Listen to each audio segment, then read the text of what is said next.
अहिल्यानगर जिल्ह्यासह मराठवाड्यातील अनेक जिल्ह्यामध्ये अतिवृष्टी झाली आहे। त्यामुळे घरादारासह शेत शिवाराचं प्रचंड नुकसान झालं। लाखो हेक्टर शेती पाण्याखाली गेल्यानं ओला दुष्काळ जाहीर करण्याची मागणी जोर धरू लागली आहे। बघूयात या संदर्भातला हा स्पेशल रिपोर्ट।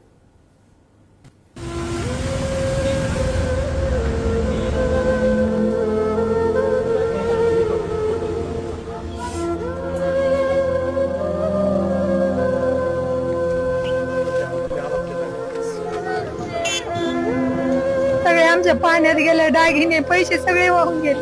फक्त अंगावर कपडे तेवढे राहिले फक्त आमच्या। शेतकऱ्याला न्याय द्या।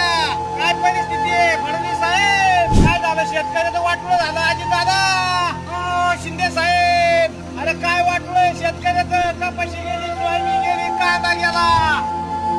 घरात चिखल, दारात चिखल आणि